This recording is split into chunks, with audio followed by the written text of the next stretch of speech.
Hello there and welcome to my channel, Novice Modelling in a Midlife Crisis. My name is Andy and today we're in Mikey's Model Barn and we're going to be doing a kit review on this Meng US main battle tank M1A2 Abrams Tusk 1 and Tusk 2. We're doing this in combination. We'll be doing a video slightly later on this M911C Het 8x6 M747 heavy equipment and semi-trailer. As I've previously stated, Mikey is selling a lot of his kits on the Bay of E, if you know what I mean. And he's going to be putting this one on, or it should already be on today, maybe as singles or maybe as a pair. So you can go and have a look at those at that location. And then basically, if you want to have a go at trying to get these, you feel free to do it.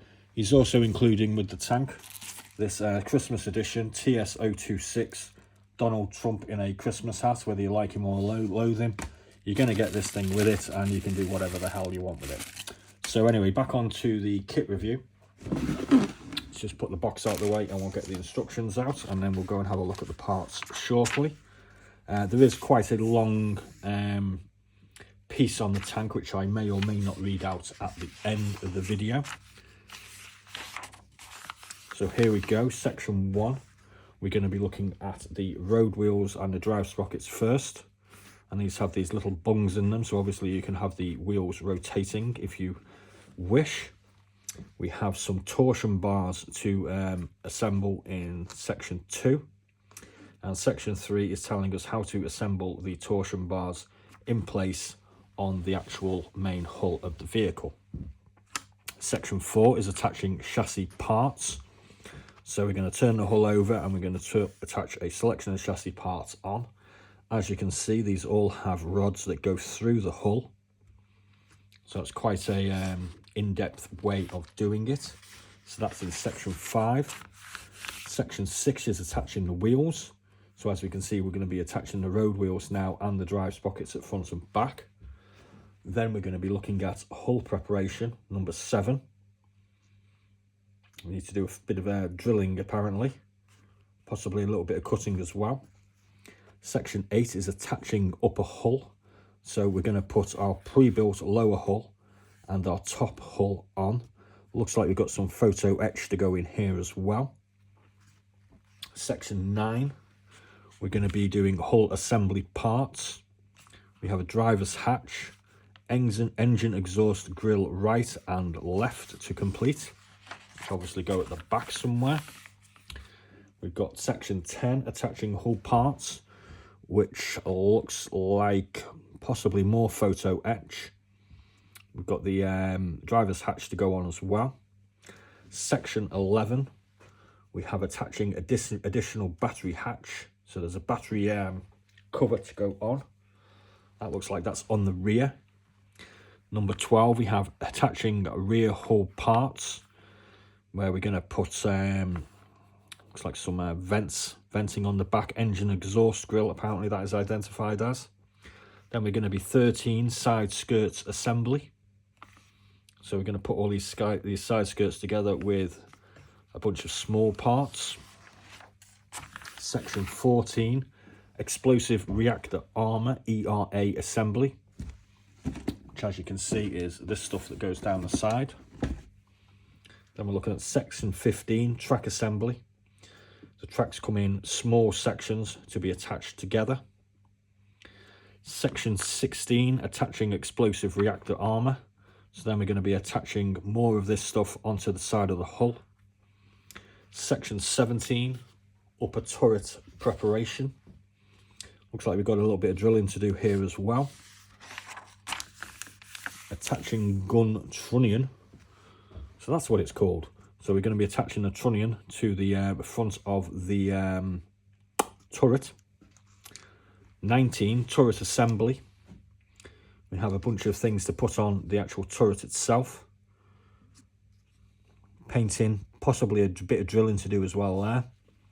20, gun assembly. So we're attaching the actual main part of the gun. There's some bending to do as well. 21, turret parts assembly 1. These are storage boxes for the side of the turret, and we have a loader's hatch to complete as well by the look of it. 22, attaching turret parts. So we're going to attach all these pre-built parts that we did in 21 to the actual turret itself, with the loader's hatch and a few other bits and bobs.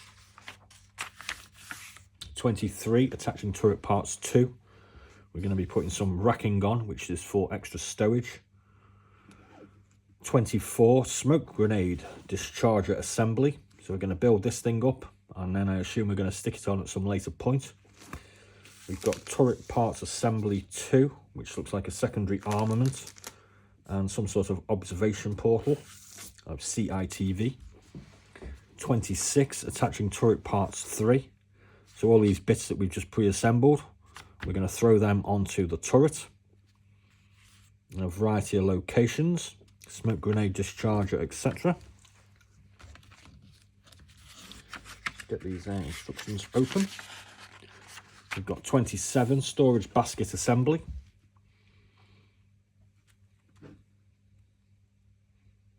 That's all 27. And then attaching storage baskets in 28. So they're dotted around the hull as well. Section 29, commander's cupola assembly. So we've got a fair few parts to go together there. We've got another secondary weapon. Loader's hatch gun assembly. So this thing is bristling with weapons, obviously. We've got another gun to build. And then we've got attaching turret parts 4, which is attaching the pre-built parts to the turret itself. And then we have Tusk 2, turret explosive reactive armor assembly. So that goes on one of the 2 variants only. 33, attaching gun parts. As follows here. Whole lot of painting to do, no extra drilling. 34, attaching the turret. And then 35, attaching accessories. So we've got some spare road wheels and a few other bits and bobs to go on. That's the end of the instructions. We have a detailed sprue guide on the back here. So that's our instructions dealt with. Here we have a colour painting booklet. I'm just going to open it up.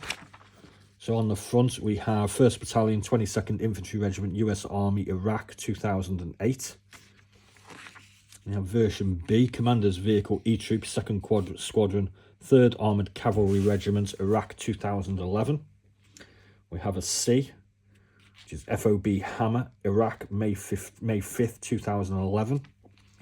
Option D, 68th Armoured Regiment, 1st Brigade, 4th Infantry Division, US Army, Iraq. And that completes the instructions and the painting guide. So we have a bunch of sundries here. We have the decal sheet, and we have 2, it appears, sheets of photo etch, which are mainly grills. A couple of things that it looks like you need to bend as well there. We have 3 sprues with clear glaze parts. There's 2 in this little baggie. These are all obviously viewing ports or lights, etc. And we have these ones here, which are sort of windshields for some of the secondary weapon mounts. Now, as you can see, it's quite a large vehicle. There's a 1 litre bottle of water to give you an idea of the actual size that you need on your storage area. There's a whole load of these things here to aid us in wheel assembly, so we can have rotating wheels. You can see we've got a whole load of nice detail going on the sides of the hull where we put the road wheels in. Nothing much going on the bottom, but I suppose that's kind of to be expected. Moving on to the first sprue. These are in no particular order, they're pretty much just as they came out the box. Let's just zoom that in a bit. So as you can see here, we've got a whole load of the baskets that go around the sides for putting extra stowage in. There's part of the gun turret or whatever it was called, possibly the mantle. We've got some more racking here and here.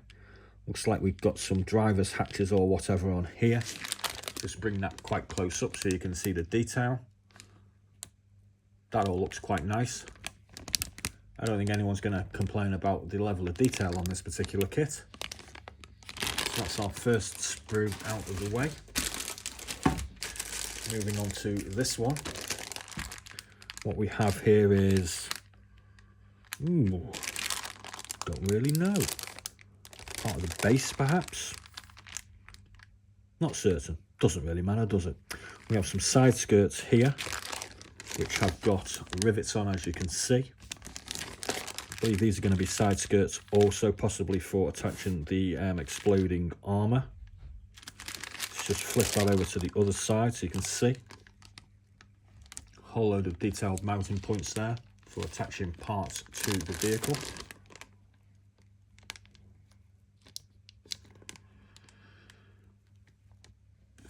That's our second sprue done. There's a big one.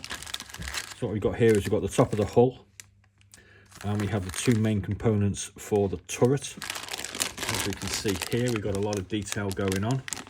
Obviously there's photo etch to come with this, so I'm kind of guessing that this is to be cut out if you want to use the photo etch, or it's there if you don't want to bother.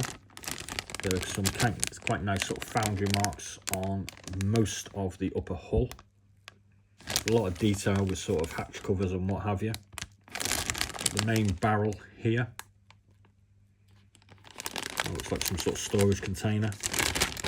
Got the upper hull surface here, again foundry marks or whatever you want to call it on there, as you can see. Got a viewport here, a couple of hatches, a couple of places for the crew to man their other weapons, and there's the undersurface of the turret.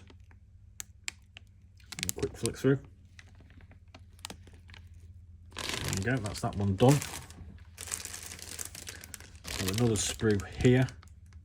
Towing cables, grills, more grills, secondary weapon, a whole bunch of other small unidentified parts. Quick run through. That's that one done. Got another one here. Got another weapon on this one.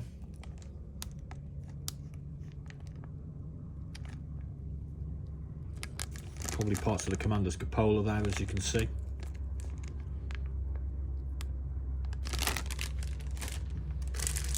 On this one here, we've got a bunch of the exploding armour, I think. Yeah, there we go. That's what it attaches to. There's the exploding armour plates.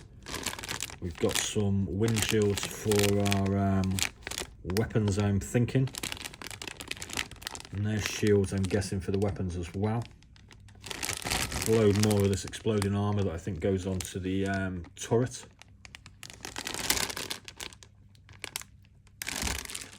There we go. What we got here? We've got two sprues identical in one baggie. This is all going to be road wheels, sprockets, and they're going to be the torsion bars, are they? I can't remember now. I've forgotten. Got a couple of runner wheels. There's the other side. Detail all in and on the road wheels. One more packet to go. Here we have, looks like four sprues of the tracks. Oh dearie me, there's a lot of parts to go together with the tracks. So obviously these are going to be intended to be sort of movable, I guess. So there's a lot of work there. Not for the faint-hearted, I don't think. So there you go, there's the kit review completed. Don't forget, with this tank you get a free Donald Trump in a Christmas hat. Love him or loathe him. He's there included in the kit. And do remember that we are also doing a review, which will probably hit in about sort of 6 or 7 hours, I would have thought. I normally leave a space between these things. So that's for the M747 heavy equipment semi-trailer. That is kit number TS-O26 by Meng. And this US main battle tank Abrams was TS-O26. And as I said, You can find that at friendly Mikey's little Stuka 100 thing on Bay E. Needs to switch some letters around, obviously. And as far as I'm aware, because I'm doing this prior to him uploading it on said site, he will be doing it as a pair. So you buy both of them, basically, I suppose that means. Because obviously the Abrams is intended to be loaded onto that. And that looks pretty awesome. So there you go. Thanks very much for watching. Please do like and subscribe. And please remember to check out the rest of Mikey's model barn videos that we've been producing over the past few days while I've been visiting him in Cornwall. His 5,000 kit collection is eclectic and extensive. And thanks very much for watching. And as always, be seeing you.